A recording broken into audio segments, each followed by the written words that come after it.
Welcome to Elevate Southwest podcast number 2, The STEM Road. And this month is The STEM Road to Ag. And we have two great guests. We have Matt McGuire from JV Farm and Companies and Jazmin Morales, who just graduated from the University of Arizona, and she works for Moore Logistics. They have great stories to tell us about how they got to the positions they're at. They began from humble beginnings, and they have done great things in their jobs. And you know what? Let's hear their story. They have a great story to tell us about their barriers, fears, and let's see what else they can tell us about how they got to where they're at here in Yuma County. So let's hear it.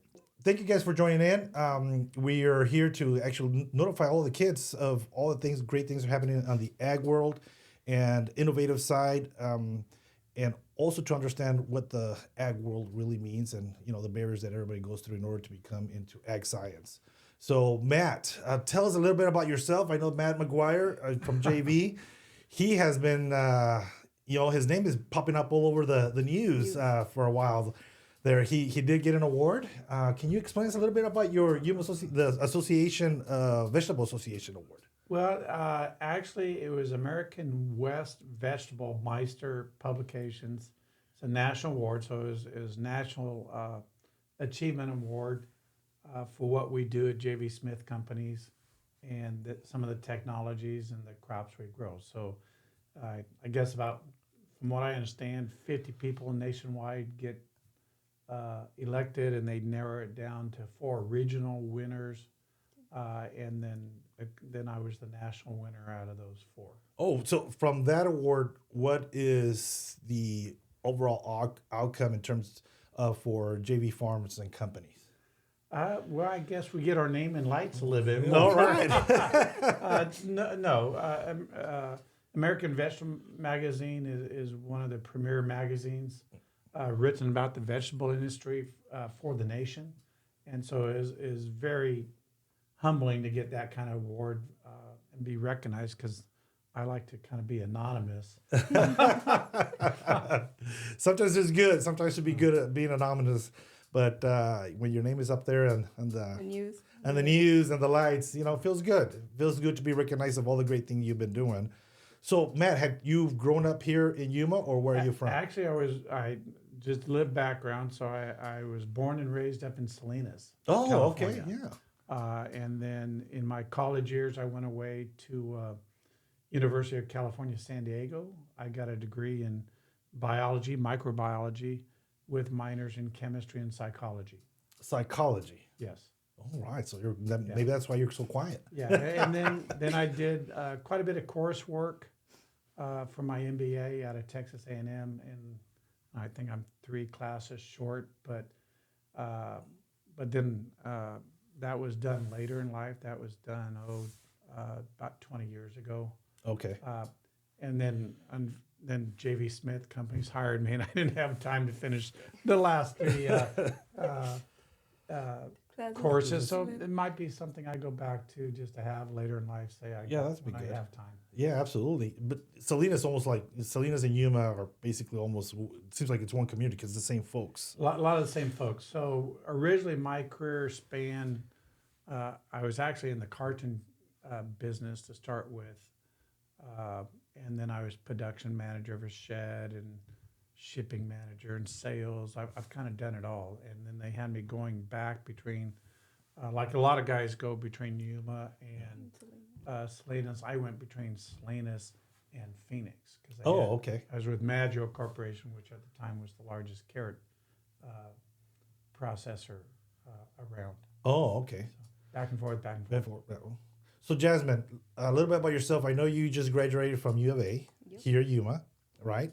You graduated from Cibola High School as well, right? Congratulations. Yeah, Raiders, go Raiders. Huh? So tell us a little bit about your background, other than you have a degree in ag science, correct? It says Sustainable Plant Systems. Oh, okay. Sustainable Plant Systems. I was born and raised in Mexico, Michoacan, Mexico, like central Mexico. I moved here when I was probably like 5, but I didn't like it, so I went back.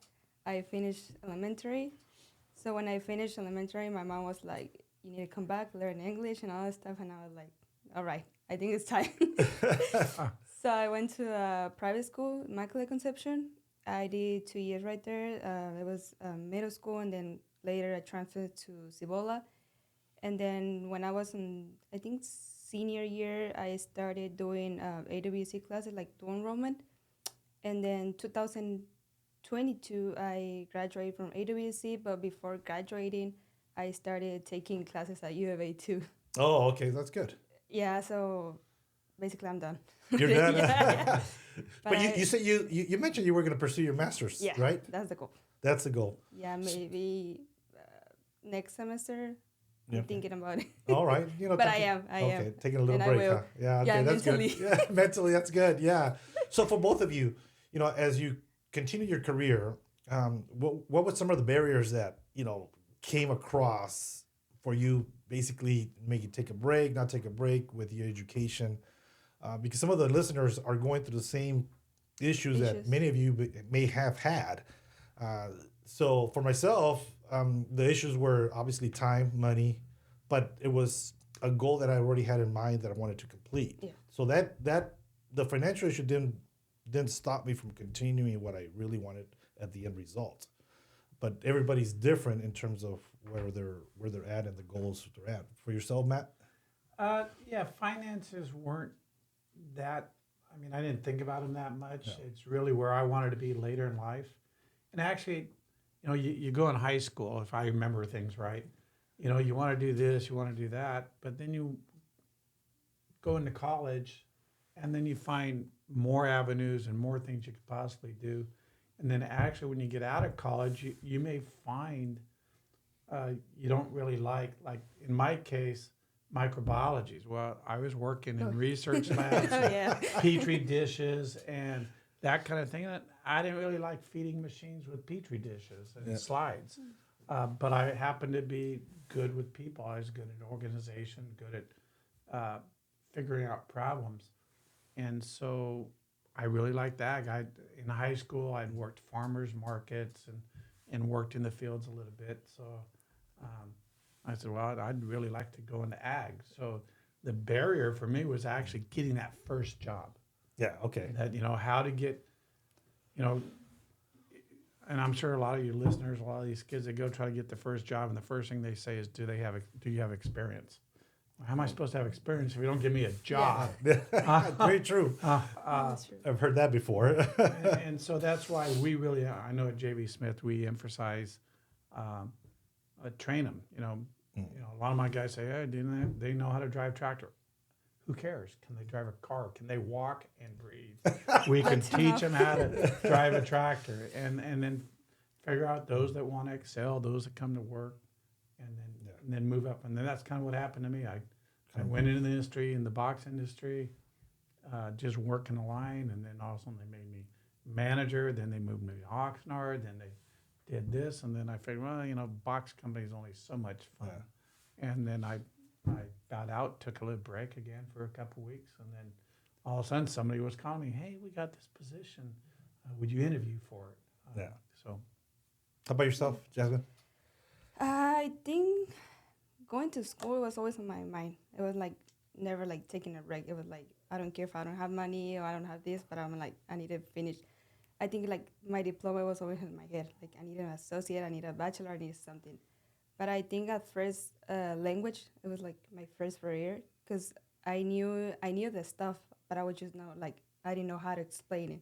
Because I remember my 7th grade teachers, she was like really, really nice. And then we have this literature class every Thursday, and then we have like 3 kids from San Luis, and we will walk out of the room and like do like children's book reading, all this stuff. I know sounds like kind of dumb, but it actually helps. It actually helps. And we started doing it like every Thursday, and actually I would go home and start reading like different books, listen to music. But the issue was like I never like asking for help. Never. So you were a fighter. That's what it was. Because I remember one time I asked my sister, and she was like, she gave me the answers and everything. And then once I saw my grade, I was like, dude, 5 out of 10 or 12. I'm like, never again. Like, I'm not gonna ask you for help. Got them all wrong, huh? Yeah, I was like, no, this is the first and last time. And then I don't know how, but I started when I went from the bottom to the top by Okay, myself. just like Matt did, Yeah. from the bottom to the top. I think I did the same thing. Went through that process. But on your language barrier now, because it had happened to me. If your first language is Spanish. Spanish or another language, and second is whatever, if it's English or English. what have you, your thoughts. Because do you think in English or do you think in Spanish in terms of the words? Because that's how I've kind It's of. Spanish. You, Yeah. you think in Spanish, you translate it in your head and then in English, right? Yeah, Okay. sometimes. Yeah, that happens after a while. It kind of goes away. and Goes you're, away. You're thinking in one language instead of the other. It's a strange process, but it does happen. So as far as now that your barriers in you're going into ag, so what's your passion in ag? Knowing like you got Matt, we have Matt here, McGuire, who it's a national award, doing a great things in terms of innovation and stuff like that. What are your aspirations or your passion in going into ag? What do you want to accomplish in the future in the ag business industry? As I'm thinking about my master, I'm planning like something for like engineer. Engineering. Yeah, I want to do. I always said this: if it's meant to be for humans, you can do it. I don't want to do like any master in ag anymore. I want to do something different. Okay. If you know already ag, do something that is maybe related to ag, but it's something that you're learning like new. But I like something else like, I don't know, like I don't think I have any inspiration like doing like something crazy. Well, I know that JV Farms has been innovative in a lot of the equipment and technology in there. Right, and what Jasmine's talking about is what a lot of people do. They start here and then they go here. I mean, I know a lot of people in the industry that maybe their right. bachelor's is in ag business or ag management, and then they go get a master's in accounting, or they go get a master's in engineering, and they might actually split off, say, hey, I don't want to work in ag, but maybe I want to work for that engineering firm that's engineering new things for ag, like the Robotics, laser laser. weeders we have, or the drones we have, or the robotics that is coming up. And so you could split that way. Some people have gone and said, no, I like human resources better. So some say, no, I want to do my master's, get my PhD, and become geneticists, or they become statisticians, or they become, and some people become salesmen. And so there's lots of opportunity in the ag, very diverse industry that goes on here. And it's just not ag. You can go like in different branches, but it's still related to ag. If you still want to be on ag, Oh, okay. So, from my parents' side, sometimes they think ag is very different than it is now. What are your thoughts on your parents? Because I'm sure now you let them know what ag is actually, instead of just manual labor that a lot of people think that ag is, not realizing that it's on the more than shelf just, still. yes, that's right. I think my parents are very like surprised all the new technologies. They're like, it is not how it used to be before, like working overtime. Actually, now it's like you can work like 8 hours or less, I think. Yeah. And the ag, like you don't have to go like over 40 hours a week. But I think for new technology, I don't know, like they're still like, when they see on the news like different type of robotics and wheel lasers, all this stuff, and they were like, damn, that was not before we were working. Well, so- I wish. Now that Allo is starting to, well, they're not there yet, but I know the county is working on the engineering of the antennas to put in for GPS for Allo, that they're going to put in that fiber. We're working on my which is the autonomous tractors, correct? Is that It would where? be all kinds of things. Okay. It's, right off the bat, we have the ability now with a lot of the tech we have on the field to collect all kinds of data. Yeah, that's the most important thing. Yeah. But data is useless unless it can be analyzed. And then now AI is coming about. So we have the laser weeders, an AI machine. We just bought a mechanical weeder that has AI in it. There's more stuff coming with AI, and that doesn't even take into account. Now take the AI and use it to go through this mass amount of data that you can collect off of all these machines on how to possibly farm better, ground prep better, harvest better, project dates better. So there's all kinds of things going on in the industry with tech and AI. high level stuff. Yeah. Wow. So from when you started, did you ever think you were going to end up seeing all this type of equipment? Especially Nope. for you, Matt. I'm sure you never thought about it until now. No, the nice thing, and if I can give a word of advice to someone young and entering the industry, find out what you love to do, but always be ready to adapt to the next Yeah. thing, because the ag industry is not static, and very few industries are. So, yeah, okay, if you want to be that tractor driver and you love driving tractors and you would like to stay home versus driving a semi across the country, then yeah, maybe that tractor driver is for you. And we have people that are great with that. But even the technology inside the cab of a tractor, uh, It's different. it's different. The old guys are used to just putting the pedal down and pouring the fuel to it. They can't drive the new tractors because it all has to do with eking out the top fuel efficiently. Don't tear up the tractors. GPS guided.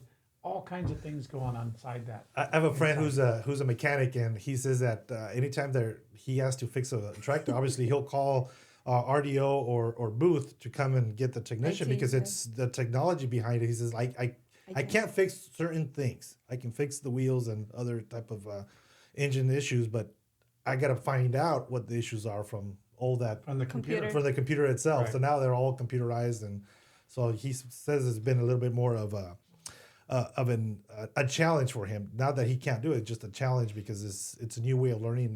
He has to adapt. Has to adapt, keep up with it. Yeah. So with that issue, as far as the educational journey that you would tell other kids, what would you tell what would you tell yourself, 5 years ago or 10 years ago? Man, it's crazy. No, I would never thought I would be in this place, honestly. Like 5 years ago, it's crazy how everything's been moving. Actually, when I was in high school, my mom got ill. She was diagnosed with ALS. It's like sclerosis multiple. So we had to adapt ourselves to that type of life. Like it's not like you can go out anymore. I mean, you can still, but you need to go look back and see like, no, my mom can stay home all day. Yeah. And then it's helping her, but it's like it's a new person because we had to shower her, feed her, everything. It's like everything we had to do by ourselves. So we had to adapt to our new schedules, our new life, and everything was different. But like I said, going to school, it was always on my mind. Yeah, that never stopped you from anything. Yeah. That which is a lot of people need to hear that barriers will come, but we 'Cause have to overcome them. I used to wake up like at 9 a.m. So I was like, now I gotta wake up 5 a.m. Make breakfast, have her ready. And I had this class at, I think it was like 9 a.m. for biology and AWC, but I had to be there like 10 minutes before because once it was 9 a.m., it was like the door is closed and you lose your points. And that's it. Yeah. And actually, I failed that class. I withdraw that class because I was like, I lost already like 10 points for every lab we had. So I was like, no, I'm not going to make it. So I withdraw the class and then I took it again in the fall. But that's important for everyone to hear is that sometimes life gets, not that it gets in our way, but it's part of another barrier. But you overcame it by retaking it again.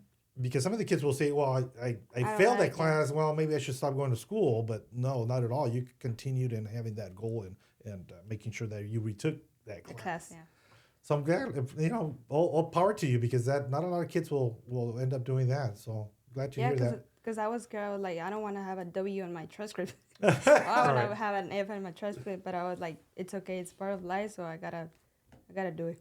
Did you ever withdraw for any of the classes? Yeah, I withdrew plenty. No, it was just one time. I think I withdrew about 2-3 of them 2-3? as well. Yes, I had to because it wasn't for me. It was Yeah. I think it was anatomy and physiology. I wanted to be a doctor or something like that, but it didn't work out. I think I withdrew from organic chemistry Organic? the first time I took it, but then there was another class, microbiology, and it was funny because it gets competitive out there. And I had an A going into the final, and knew the professor well, but we had made it to the inner tube water polo championship, and so That's important. and that was important. That was part of my I made life. it. So I went to that and came into the finals halfway through, dripping wet, and professor looks at me like I'm out of my mind, and I did well, but it dropped my grade Yeah. from a minus to a B or whatever it was, and he called me and he said, if you had something going on, we could have made. I said, no, I was good. I said, I know this subject. I know it well. I needed to pass. I know I was going to pass even if I failed the final. Yeah. And I'm not going to med school or anything, so I'm not in that Interesting. ultra competitive where I think back then you had to get all A's because they didn't rely on the MedCat that much. They looked at your grades for unbeknownst reasons to me. And so I just say, hey, life balance is important. Yeah. So in this case, it wasn't work. It wasn't life-threatening. I knew the subject. I knew the subject well. And I made the decision. I'm going to inner tube water polo. I'm going to go have fun. So, But everyone goes through these issues, It It's normal. It's normal. It's normal to fail. And what in your lifetime, other than the classes, have you failed in other things for yourself, Matt? And it's okay to fail, obviously, right? it's okay to fail. I mean, I've been in several jobs. I've stayed with them, but there's things within that job that didn't go well that I'd have to go, okay, that's not working. Let's try it a different way. Or let's go try this. So let's go try that. And hey, some of them were pretty big mistakes. When there's dollars, it's a big Yeah, mistake. It is. How about yourself? I don't know yet. Not yet? 23. I made that mistake yet. Maybe at first I was going into nursing, Oh, okay. but I was like, it didn't work well for me. I was like, nope, this is not what I like. I don't like working 24/7 in a building, like not see the sunrise and everything. I was like, nope, this is not for me. I actually wanted to go into like diabetic side because of my okay. grandma's and stuff, and I was like, maybe it could be a good fit for me. But I was like, nope, it is not for me. It is not for me. So, but you ended up in ag, which Yeah. is also important. Obviously, Actually, helps ag was first in my mind, but at some point I was like, I kind of like the nursing side, like the outfits, all that stuff. But like, But what made you go into ag? family, The family, because everybody was working in some sort of my parents, position. yeah, field workers. Field workers. Yep. And All what my type family. of field work did they do? Cut lettuce, like seasonal troubles. Okay. But most of the time it was lettuce, cauliflowers, and broccoli. So you enjoyed that life Yeah. in terms of what they went through, but now you're kind of on the other side of ag, which a lot of people don't see. Don't see it. And the technology and all this stuff Yeah. that goes through it. Wow. So that's pretty good. That's interesting to have gone through that process. But now in terms of ag in itself, what do you see that's coming up the pipeline other than, what we just talked about, the new technology and fiber? What do you see that are emerging topics in ag? Well, there's always emerging topics in that. It's how to become greener, how to use less chemicals, Organic. food safety. Right now, this inflation and everything is hurting the ag economy because people are feeling short of money and they cut back on vegetables and all the healthy stuff they should be eating, and they're eating potatoes and rice and pasta because those are cheap calories. So, so that's a issue right now. So there's always issues coming up. The labor obviously is an ongoing problem within the ag industry on the harvesting and packing and farm side. Yeah. So that's why we're bringing in some of this technology, and we'll see where it takes us. One thing that resonated with me is one thing that you mentioned in our industry council is we are going to need all labor across the organization, from your field laborers to mid management to obviously to the administration side. But within that, everything kind of squares away. But it was really interesting that you mentioned that, because it's important for our listeners to see that it's not that we're going to eliminate jobs. It's just that they're shifting in a way to certain other type of jobs, or because of that technology. But that doesn't mean that things are going to go away. No, but there are jobs that, uh, because the middle class is emerging in Mexico right across the border, uh, the people that we used to get that used to do the weeding and thinning, that used to do the harvesting, there's less of those people. They're becoming more educated, they're becoming more affluent. And so I obviously looked at Jazmin, great story. Her Exactly. parents started out as farm workers, but they managed to make their girl get through school, and now she's elevated herself. Yeah. So her generation doesn't have to be farm workers. Now they can if they want. Some people love that lifestyle, Correct. and that's what they do. But she didn't, so now she has the opportunity, and there's more people like Jazmin coming along than her parents' generation. That really, because of the education and social economic background, the only choices they had were farm work, seasonal type farm work. What were your parents at the last, as far as the school is concerned? What grade did they actually complete it? I think my dad, he completed elementary, maybe 6th grade. My mom, she did middle school. That was it. So My mom did third. She finished. No, my dad did finish third grade. My dad finished third grade. My mom finished, I think, 6th grade. 6th grade. Yes. So we're basically first generation. Yes, I actually was. I'm the first graduate of the family of that generation that actually did receive a degree. My brother received a technical degree in welding.